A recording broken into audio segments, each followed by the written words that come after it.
Good morning, students. Next question. Consider an equilateral prism of refractive index √2. A ray of light. Consider our equilateral prism with refractive index √2. A ray of light is incident on its one surface at a certain angle I.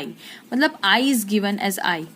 If the emergent ray is found to graze along the other surface, then the angle of refraction at the incident surface पूछा हुआ है कि angle of incidence कहाँ निकालना है, angle of refraction sorry कहाँ निकालना है, एट द इंसिडेंट सरफेस.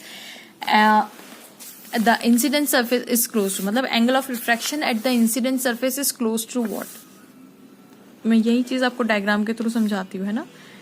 ये हमारा एक इक्विलेटरल प्रिज्म है. इक्विलेटरल है, इसका मतलब एंगल कितना होगा, सबके सब 60 डिग्रीज के होंगे, है ना. तो ए हमारे पास आ गया, एंगल ऑफ द प्रिज्म आ गया. अब एक सर्टेन एंगल पे इस रे को डाला गया है, ठीक है. अगर ये सर्टेन एंगल पे डाला गया, यहाँ पे हम क्या बना देते हैं, नॉर्मल बना देते हैं. This is my normal.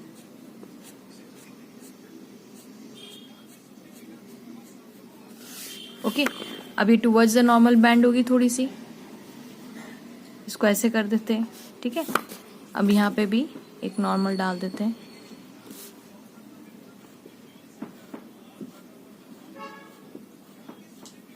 Fine. Okay, अब ये जो है this is my angle of incidence, इसको एंगल आई नाम दे देते हैं, इसको एंगल R1 नाम दे देते हैं. क्यों? क्योंकि ये मिनिमम डेविएशन की कंडीशन तो है नहीं, तो हेंस एंगल R1 और R2 ही होंगे. अब देखिए वो क्या बोल रहे थे, surface a ray is incidence on its one surface at a certain angle if the emergent ray is found to graze along the other surface. Graze कब होगी कि ये जो एंगल है यहाँ पे अपने जो एंगल R, ये कितना होगा, एंगल R2 होगा.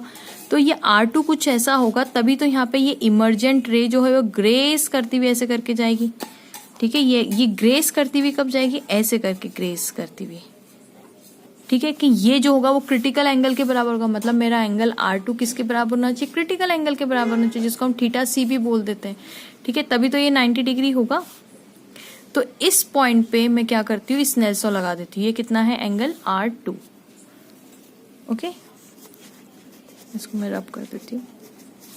एंगल R2, ये मेरा नॉर्मल, ये एंगल R2, ठीक है. इस पॉइंट पे मैं लगा रही हूँ स्नेल्स लॉ. ये पॉइंट को M नाम दे देते, तो एट पॉइंट M अगर मैं स्नेल्स लॉ लगाऊंगी. अच्छा, इसका रिफ्रैक्टिव इंडेक्स कितना दिया हुआ है, √2 दिया हुआ है. तो √2 इंटू साइन R2 ही लिख दूं मैं यहाँ पे, sine R2 which is theta C, है ना, उसके बराबर ही है. तो ये हो जाएगा साइन 90 मल्टीप्लाई बाय हवा है तो 1. तो साइन R2 कितना हो जाएगा मेरे पास, दैट इज इक्वल टू 1/√2. 1/√2 कितने पे होता है, दैट इज साइन 45.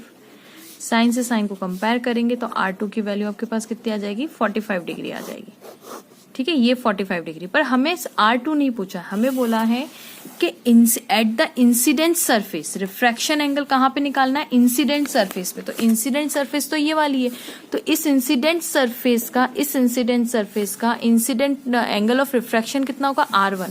तो हमें R1 पूछा हुआ है. देखिए, the angle of refraction at the incident surface is close to, मतलब angle of refraction incident surface पे कितना होगा या किसके क्लोज होगा. तो यहाँ पे यानी मुझे R2 की वैल्यू निकालना है. अब मुझे पता है कि एंगल A किसके बराबर होगा, angle R1 plus angle R2 के बराबर.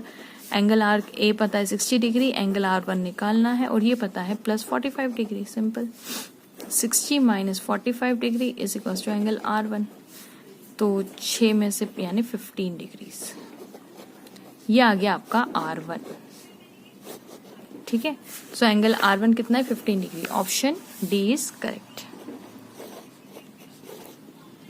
Thank you.